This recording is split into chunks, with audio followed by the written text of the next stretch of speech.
Ce soir, à 3 heures du matin, Padre Pio vous demande de faire ceci. Prenez une feuille de papier blanche, écrivez les prénoms de vos défunts, un par ligne. Sous chaque prénom, ajoutez en quelques mots l'intention que vous portez pour cette âme. Puis allumez votre bougie bénite et brûlez cette liste doucement dans la flamme. Padre Pio a dit quelque chose à un prêtre capucin en 1957, une nuit d'octobre, à San Giovanni Rotondo. Quelque chose que ce prêtre a noté mot pour mot dans son journal et que personne n'a lu pendant 34 ans. Il a dit « Ce n'est pas le papier qui brûle, c'est l'intention qui monte et elle n'arrive pas quelque part au hasard dans l'au-delà. Elle arrive directement à l'âme pour laquelle elle a été écrite, comme une lettre remise en main propre. » Mais il a aussi dit quelque chose que peu de personnes connaissent, quelque chose qui change tout à la façon dont ce rituel fonctionne. Il a dit « Ce rituel ne déploie pas sa pleine puissance à n'importe quelle heure. Pas 2 heures du matin, pas 4 heures, 3 heures exactement. Et cette nuit, je vais vous dire pourquoi. Peut-être que vous priez pour vos défunts depuis des années, le chapelet, les messes demandées, les bougies allumées dans l'église à chaque anniversaire. Et pourtant, vous avez parfois ce sentiment étrange que vos prières partent comme des lettres dont vous ne savez jamais si elles sont arrivées, sans accusé de réception, sans signe que quelqu'un les a lues de l'autre côté. Padre Pio avait une réponse précise à cette question que tant de catholiques portent en silence. Et cette réponse, il ne l'a donnée qu'une seule fois, dans une conversation nocturne à San Giovanni Rotondo, à un prêtre qui avait pris la peine de la noter. Ce prêtre s'appelait le père Barthélemy Vincenti, capucin de Milan, 45 ans, directeur spirituel de son couvent.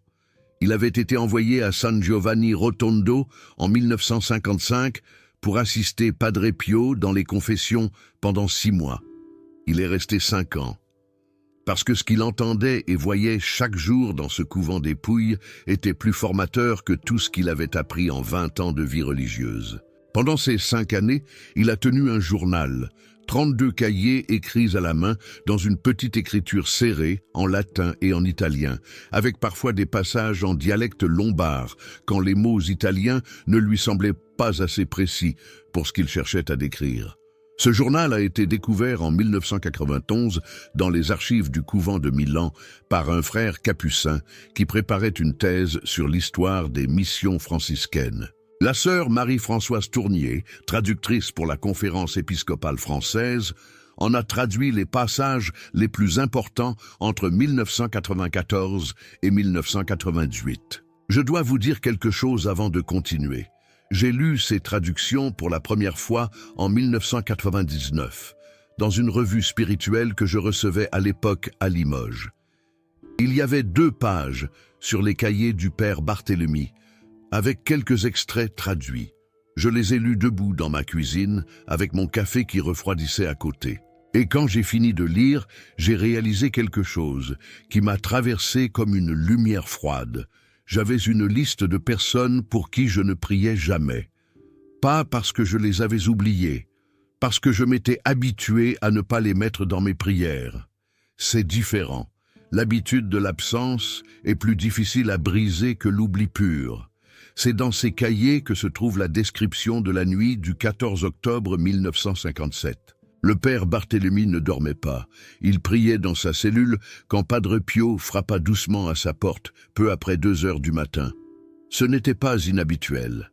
Padre Pio avait l'habitude de ces visites nocturnes, ces conversations à des heures où le reste du couvent dormait et où quelque chose dans l'atmosphère semblait plus propice aux questions les plus profondes.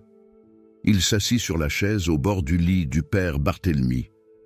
Il dit simplement « Vous avez prié ce soir pour vos morts. » Le père Barthélemy répondit qu'il avait récité l'office des défunts comme chaque soir. Padre Pio dit « Et avez-vous vu où vont vos prières ?»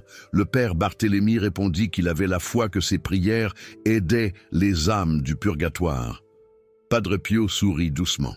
Il dit « Je ne vous demande pas si vous avez la foi, je vous demande si vous avez vu. » Et il dit une chose qui fit tressaillir le prêtre milanais. Il dit « Moi je vois depuis longtemps. Et cette nuit, je voudrais vous décrire ce que je vois quand une intention monte vers le purgatoire, parce que ce que vous verrez en comprenant cela changera la façon dont vous priez pour le reste de votre vie. Le père Barthélemy prit son cahier et son stylo, et Padre Pio parla jusqu'à l'aube. Ce que Padre Pio décrivit cette nuit-là ressemblait à une vision mystique d'une précision presque scientifique. Il voyait les prières des vivants comme des fils de lumière partant des maisons, des chambres, des lieux de prière. Certains fils étaient droits, lumineux, réguliers, comme des rayons de soleil traversant un ciel sans nuages.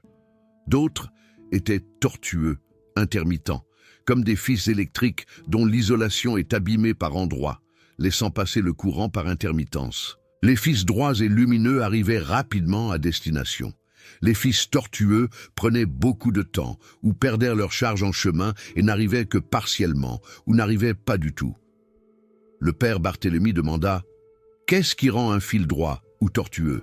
Padre Pio dit « L'intention, pas la quantité de mots, pas la durée de la prière, pas même la régularité de la pratique, bien que la régularité aide. C'est l'intention qui détermine la qualité du fil. Une prière récitée par habitude, sans nommer l'âme à qui elle est destinée, sans y penser vraiment, sans former une intention précise dans le cœur, produit un fil tortueux. Une prière courte, très courte, dans laquelle vous avez nommé une âme précise avec son prénom et formé une intention précise pour elle, produit un fil de lumière directe. Le père Barthélemy écrivit dans son cahier « J'ai compris en cet instant pourquoi certains jours ma prière pour les morts me semblait vivante et d'autres fois morte. Ce n'était pas une question de longueur ni de ferveur émotionnelle, c'était une question de précision. » Puis Padre Pio dit quelque chose que le père Barthélemy souligna 3 fois dans son cahier avec une craie rouge qu'il utilisait pour marquer les passages les plus importants.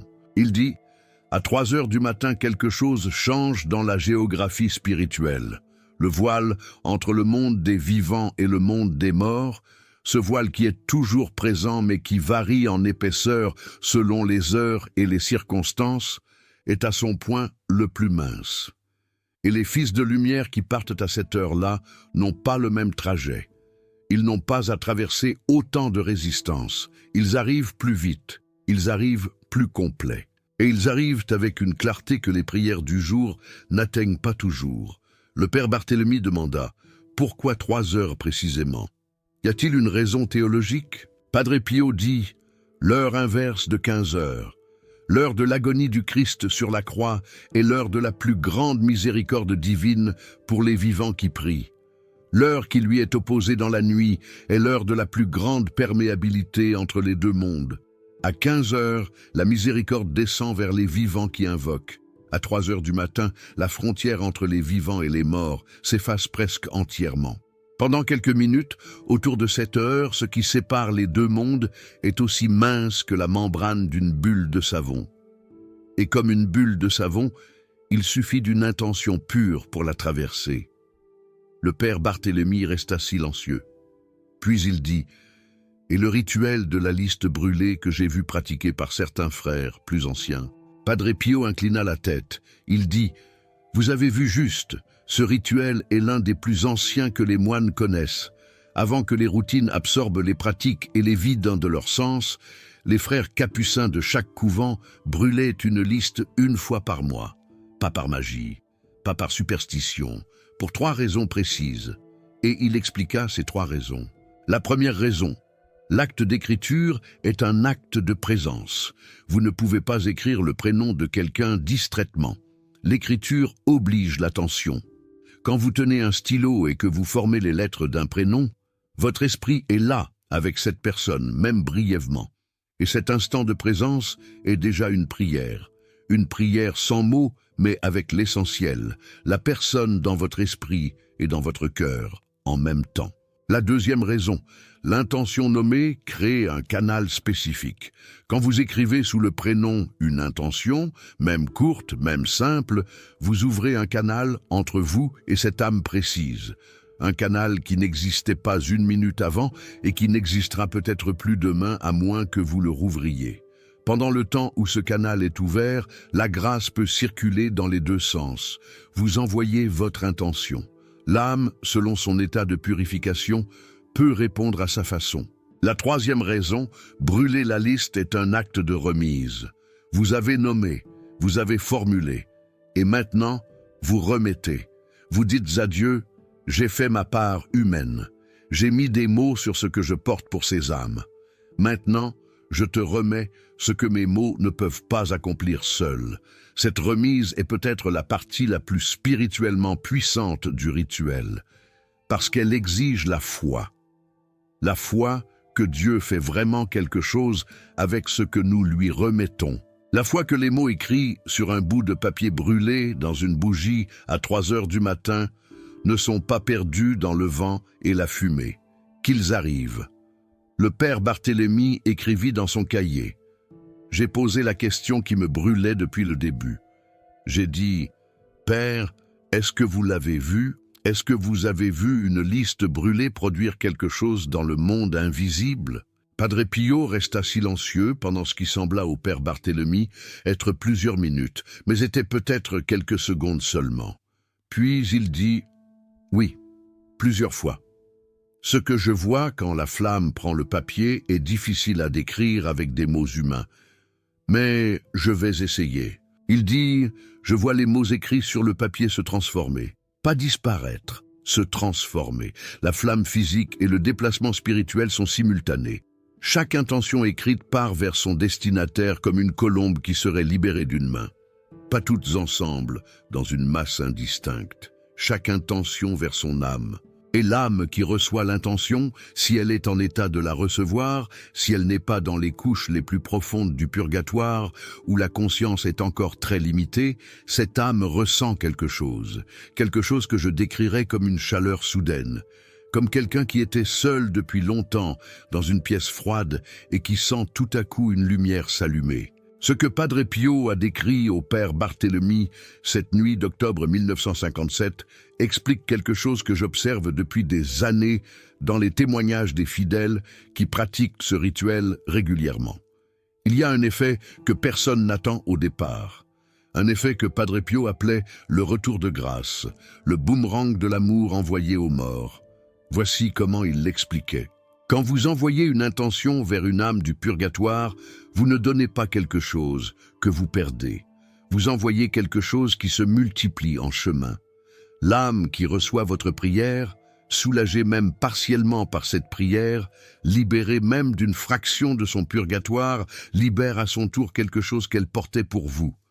Les morts que nous aidons nous aident en retour, pas de façon vague et symbolique, de façon réelle et spécifique.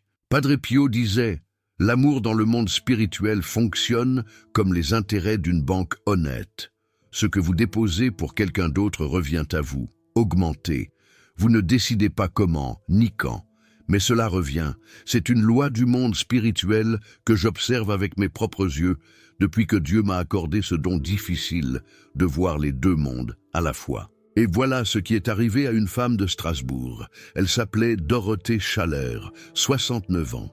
Veuve d'André, boulanger-pâtissier de la rue de l'Aille, mort en 2003 d'une crise cardiaque soudaine, la nuit, sans qu'elle ait pu lui dire au revoir. Deux fils, Pierre, 44 ans, gérant d'une librairie en centre-ville, qui s'était éloigné de la pratique religieuse après son divorce en 2009, doucement, sans drame, avec cette façon que certains ont de quitter l'église comme on quitte une pièce, en laissant la lumière allumée, sans vraiment claquer la porte. Et Michel, 41 ans, professeur de mathématiques, qui traversait depuis 18 mois une crise spirituelle profonde depuis la mort accidentelle d'un ami proche qu'il n'arrivait pas à dépasser. Dorothée priait pour André chaque soir depuis 15 ans avec une fidélité et une régularité que n'importe quel directeur spirituel aurait salué. Une dizaine du chapelet, une intention à chaque communion, une messe demandée à chaque anniversaire de sa mort. Mais depuis quelques mois, une tristesse nouvelle s'était installée dans sa prière, pas une tristesse de deuil. Elle avait fait son deuil, longuement, difficilement, mais elle l'avait fait. C'était une tristesse plus étrange, comme si ses prières se heurtaient à quelque chose, comme si André était là quelque part, mais qu'il y avait un mur entre eux qu'elle n'arrivait pas à traverser malgré 15 ans d'efforts. Elle m'avait écrit en novembre 2017 pour me demander si j'avais un conseil.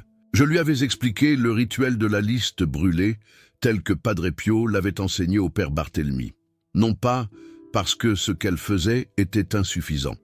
Elle faisait beaucoup, elle faisait plus que la plupart des gens. Mais ce rituel avait une qualité particulière qu'elle n'avait peut-être jamais tentée. Il obligeait à nommer avec précision, à s'arrêter sur chaque âme individuellement, à sortir de la routine de la prière pour entrer dans la précision de l'intention. Je lui avais dit simplement, prenez une feuille, écrivez les prénoms de vos défunts, pas seulement André, tous ceux que vous portez, ceux dont vous vous souvenez, et surtout ceux dont vous avez peut-être oublié de vous souvenir.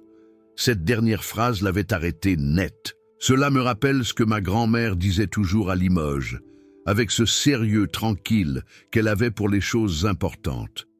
Elle disait « Les morts ne nous demandent pas grand-chose, juste qu'on se souvienne qu'ils ont existé, et que cette existence avait un sens que nous ne voyons pas entièrement. » Elle avait une façon de parler des morts, comme s'ils étaient dans la pièce d'à côté, juste derrière une porte fermée, mais pas verrouillée. Je n'avais pas compris cela à 20 ans. Maintenant, à 64 ans, je crois que c'est l'une des choses les plus vraies que j'ai entendues. Elle m'avait répondu 2 semaines plus tard. En écrivant la liste, elle avait réalisé quelque chose qui l'avait troublée. Sa propre mère, Berthe, morte en 1981 à l'âge de 67 ans, n'avait pratiquement pas eu de prière de la part de Dorothée depuis 20 ans. Elle était là, sur la liste, comme une évidence, un prénom qui apparaissait aussitôt. Mais Dorothée n'y avait presque pas pensé depuis si longtemps. Pas par manque d'amour, par habitude insidieuse de considérer que les morts anciens n'avaient plus besoin, que seuls les morts récents, André, méritaient toute son attention de priante. Et il y avait autre chose.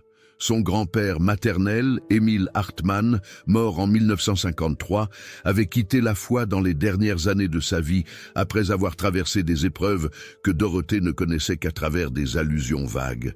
La guerre, des choses terribles et un silence définitif sur tout ce qui touchait à Dieu. Elle n'avait jamais prié pour lui, pas explicitement, parce qu'elle ne savait pas comment prier pour quelqu'un qui n'avait pas voulu de Dieu dans sa vie. Je lui avais dit, Padre Pio enseignait que le refus de la foi dans la vie terrestre n'est pas nécessairement le dernier mot. Les âmes sont jugées dans leur totalité, dans ce que Dieu seul voit, pas seulement dans ce que les hommes ont pu observer de l'extérieur. Et la miséricorde de Dieu est infiniment plus grande que toutes nos classifications humaines. Mettez le prénom d'Émile sur la liste. Mettez sous son prénom une seule intention, miséricorde et paix, et remettez le reste à Dieu. Dorothée Chaleur fit le rituel pour la première fois un vendredi de décembre 2017, à 3 heures du matin, seule dans sa cuisine de Strasbourg, dans le silence complet d'une ville endormie sous la neige alsacienne, avec une bougie bénite posée sur la table et une liste de 7 prénoms devant elle. André, sa mère Berthe, son grand-père Émile, une amie d'enfance, Suzanne, morte d'un cancer à 52 ans, un cousin éloigné, Jean-Paul, dont elle ne savait presque rien mais dont la veuve lui avait demandé de prier, un voisin récemment disparu dont les enfants n'étaient pas pratiquants, et à la fin, une intention ouverte pour toutes les âmes que personne n'a nommées ce soir. Sous chaque prénom, une phrase, une seule phrase, honnête et simple, sans chercher les beaux mots. Pour André, que tu trouves la lumière et la paix que cette vie ne t'a pas toujours donnée. Pour Berthe, pardon de t'avoir oublié pendant 20 ans. Tu mérites mieux que mon oubli. Pour Émile, miséricorde pour ce que tu as traversé. Que Dieu voie ce que j'ai vu dans tes yeux sur les vieilles photos, un homme qui a souffert plus qu'il n'a voulu. Pour Suzanne, merci pour l'amitié. Tu m'as appris à rire dans les moments difficiles. À 3 heures du matin, elle alluma la bougie. Elle lut la liste à voix basse, chaque prénom, chaque intention. Elle prit le temps de rester quelques secondes sur chaque nom, de former l'intention dans son cœur, pas seulement dans ses mots. Puis, Elle plaça le bord du papier dans la flamme et le tint au-dessus du bol en céramique qu'elle avait posé sur la table. Elle me décrivit ce qu'elle avait ressenti pendant que le papier brûlait. Elle dit « Il ne s'est rien passé de spectaculaire, pas de lumière, pas de voix, pas d'odeur de rose, juste le silence et la petite flamme. Mais quelque chose s'est défait dans ma poitrine pendant que le papier brûlait. Un nœud que je portais depuis longtemps et dont je n'avais pas remarqué la présence, parce qu'il était là depuis si longtemps qu'il faisait partie de ma respiration habituelle. Et quand le dernier morceau de papier est tombé en cendres dans le bol, j'ai eu l'impression qu'une fenêtre venait de s'ouvrir dans une pièce fermée depuis trop longtemps. Je lui avais demandé ce qui s'était passé dans les jours suivants. Elle prit le temps de me répondre. Elle voulait être précise, elle ne voulait pas exagérer. 3 jours après le rituel, son fils Pierre, qui ne lui avait pas parlé sérieusement depuis des mois, qui répondait à ses appels avec des monosyllabes polis, l'avait appelé un dimanche matin à l'heure qu'elle n'attendait pas du tout. Il lui avait dit, sans qu'elle lui ait rien demandé, qu'il voulait venir à la messe avec elle à Noël, qu'il avait envie de revenir, qu'il ne savait pas exactement pourquoi, que quelque chose dans les dernières semaines lui avait donné un sentiment de manque qu'il n'arrivait pas à nommer autrement que par cette phrase « Je crois que j'ai besoin de quelque chose que je ne trouve nulle part ailleurs ». Pierre ne savait pas ce que sa mère avait fait 3 nuits auparavant. Il n'avait aucune idée de la liste, aucune idée de la bougie bénite dans la cuisine à 3 heures du matin. Il n'avait pas eu de rêve particulier, pas de signe visible.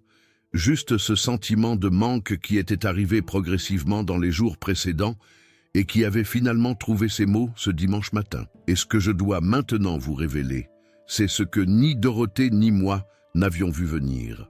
Pierre n'était pas sur la liste de sa mère. Elle avait prié pour les morts, pour les âmes du purgatoire. Elle n'avait pas songé à inclure ses fils vivants dans une liste destinée aux défunts. C'était parfaitement logique. Mais voici ce que Padre Pio avait décrit au père Barthélemy comme la conséquence inattendue du rituel, celle que peu de personnes connaissent, parce que peu de personnes persistent assez longtemps dans la pratique pour la voir se produire. Quand une âme du purgatoire est soulagée par votre prière et que cette âme retrouve suffisamment de conscience et de liberté pour agir, elle devient à son tour une source d'intercession pour les personnes que vous aimez. Elle prie pour vous. Elle prie pour vos proches, pas parce que vous le lui avez demandé, mais parce que l'amour gratuit est la réponse naturelle à l'amour gratuit reçu. C'est la loi fondamentale du monde spirituel. André avait peut-être prié pour Pierre depuis l'autre côté. Dorothée me l'écrivit ainsi dans sa dernière lettre. « Je crois que c'est André. Je crois qu'il a reçu mes prières ce vendredi de décembre et qu'il s'est tourné vers notre fils.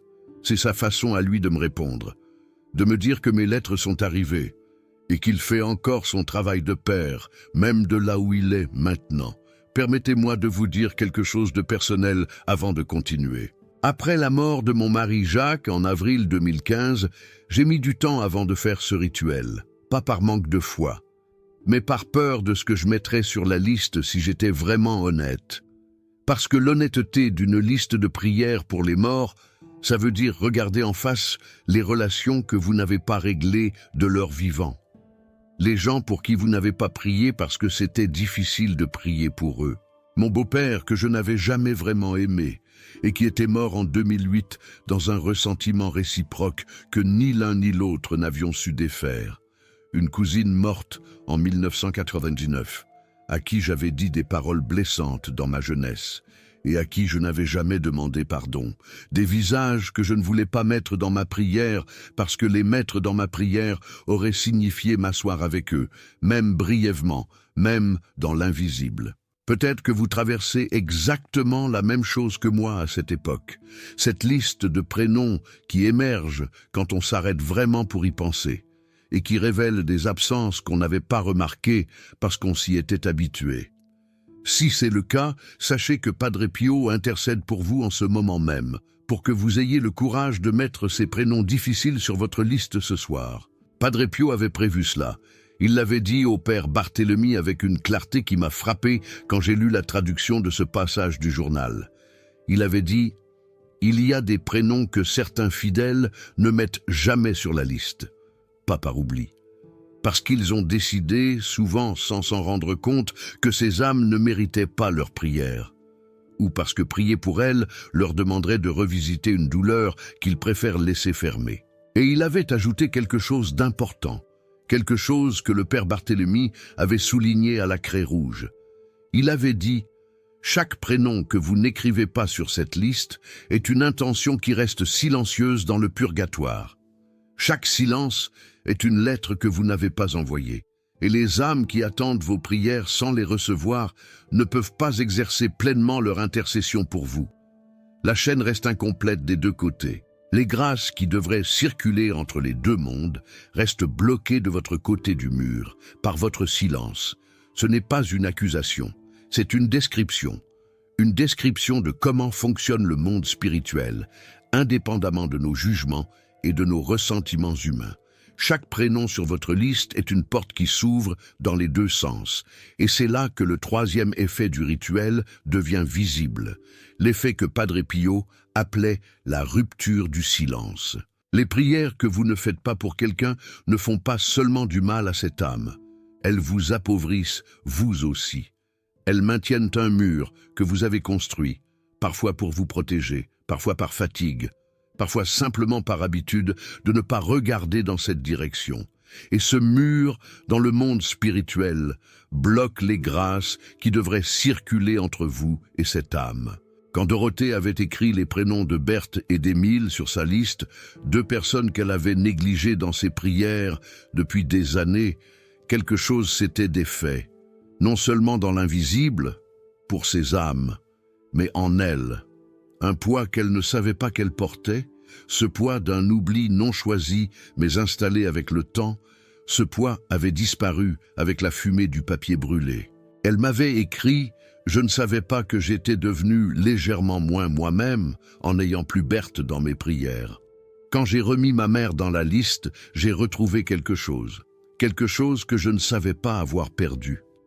Si cette vidéo a touché quelque chose au fond de vous ce soir, si vous êtes en train de penser à un prénom que vous n'avez pas mis dans vos prières depuis longtemps, je veux vous dire quelque chose d'important.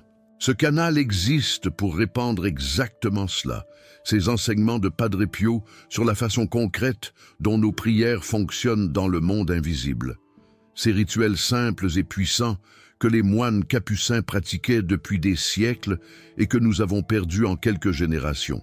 Si vous voulez soutenir cette mission et nous aider à atteindre d'autres âmes qui ont besoin de ces enseignements, envoyez un super thanks. Padre Pio bénit ceux qui aident à répandre son message.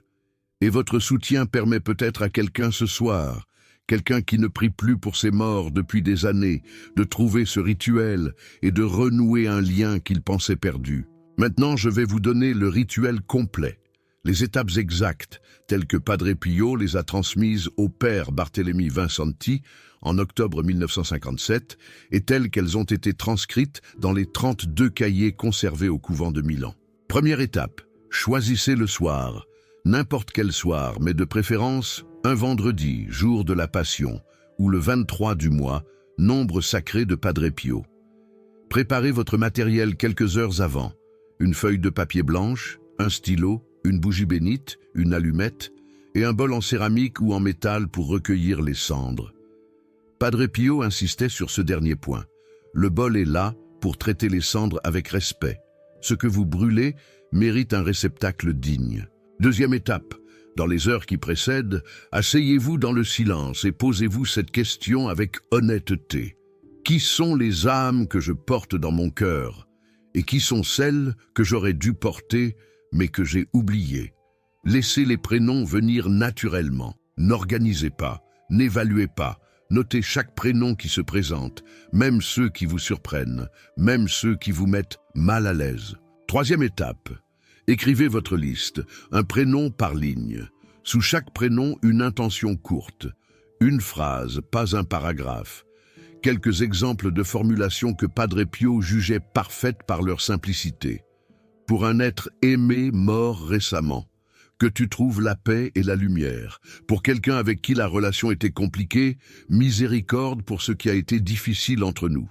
Pour quelqu'un qui a refusé la foi, que la miséricorde de Dieu soit plus grande que tous ses doutes. Pour quelqu'un dont vous ne savez presque rien, je te confie à Dieu qui te connaît entièrement. Et pour finir votre liste, ajoutez cette ligne.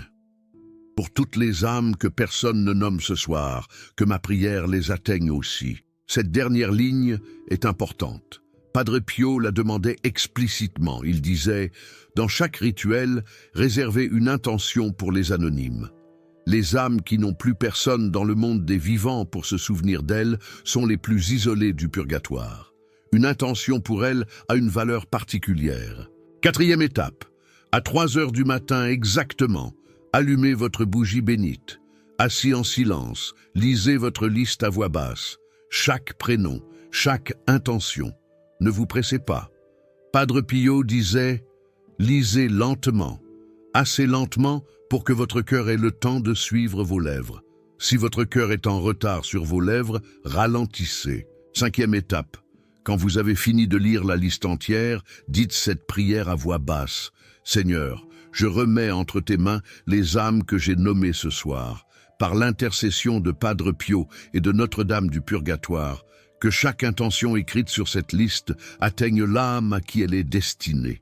Que rien de ce que j'ai écrit ce soir ne reste sans réponse de ta miséricorde. Amen. 6e étape. Placez le bord du papier dans la flamme de la bougie. Tenez-le au-dessus du bol jusqu'à ce qu'il brûle entièrement. Regardez la liste brûlée du début à la fin sans détourner le regard. Padre Pio disait que ce regard final est une confirmation de l'intention, un acte de foi dans le sens littéral du terme. Croire que ce que l'on voit partir en fumée ne part pas dans le néant. 7e étape. Laissez les cendres refroidir dans le bol. Le lendemain matin, répandez-les dans votre jardin, dans un pot de terre ou dans l'eau courante. Pas dans la poubelle. Ce que vous avez brûlé mérite d'être rendu à la création, pas aux ordures. Et voilà, c'est tout le rituel. 20 minutes. Une feuille de papier, une bougie bénite. Et votre liste. Padre Pio avait une dernière chose à dire au père Barthélemy cette nuit d'octobre 1957. Une chose que le père Barthélemy écrivit en dernière ligne de sa description de cette nuit, avant de fermer le cahier, alors que l'aube commençait à blanchir les fenêtres du couvent des Pouilles. Padre Pio avait dit « Ne faites pas ce rituel pour obtenir quelque chose des morts, faites-le pour leur donner quelque chose. La différence entre ces deux intentions est la différence entre la prière et la magie. La magie cherche à prendre, la prière cherche à donner. Et dans l'acte de donner aux morts, vous recevez, pas parce que vous avez marchandé, mais parce que c'est la loi de l'amour dans les deux mondes. On reçoit toujours plus qu'on ne donne. Engagez-vous ce soir à faire ce rituel une fois par mois, pas nécessairement toujours à 3 heures du matin si cela n'est pas possible pour vous, mais au moins une fois par mois, avec une liste renouvelée, des intentions fraîches, un regard posé sur les morts que vous portez. Padre Pio le faisait lui-même. Selon le journal du père Barthélemy, chaque 23 du mois, Padre Pio passait une partie de la nuit à prier pour les défunts dont il avait reçu les noms pendant les confessions du mois. Il portait les morts comme des vivants, parce que pour lui, il l'était. Avant de vous laisser préparer votre liste, je veux vous poser une question. Y a-t-il dans votre famille une âme que vous n'avez jamais mise dans vos prières parce que la relation était compliquée? Quelqu'un dont vous ne saviez pas comment prier? Un grand-parent que vous n'avez pas connu et pour lequel personne ne prie plus depuis longtemps? Quelqu'un mort dans la colère, dans l'indifférence, dans la distance? Ce soir, mettez ce prénom sur votre liste. Vous n'avez pas besoin de comprendre toute l'histoire. Vous n'avez pas besoin de savoir si cette personne le méritait selon vos critères humains. Écrivez le prénom. Et sous le prénom, écrivez simplement « miséricorde ». Padre Pio a dit que c'est suffisant, que ce mot-là, miséricorde, est la prière complète pour quelqu'un dont on ne sait rien d'autre. Si vous avez un prénom en tête en ce moment, ou plusieurs, écrivez-les dans les commentaires. Juste le prénom si vous le souhaitez, rien de plus. Votre commentaire compte déjà comme une intention. Et ensemble, ce soir, nous formons une communauté de prière pour les âmes que personne d'autre ne nomme. Padre Pio disait Quand plusieurs vivants nomment la même âme sans se connaître, leurs intentions se rejoignent en un seul fil de lumière. Et ce fil-là, dans le monde invisible, ressemble à un soleil. Que vos listes brûlent proprement ce soir, que vos intentions arrivent à destination, et que ce qui redescend vers vous depuis l'autre côté soit plus grand, plus doux et plus inattendu que tout ce que vous auriez pu demander. À très bientôt.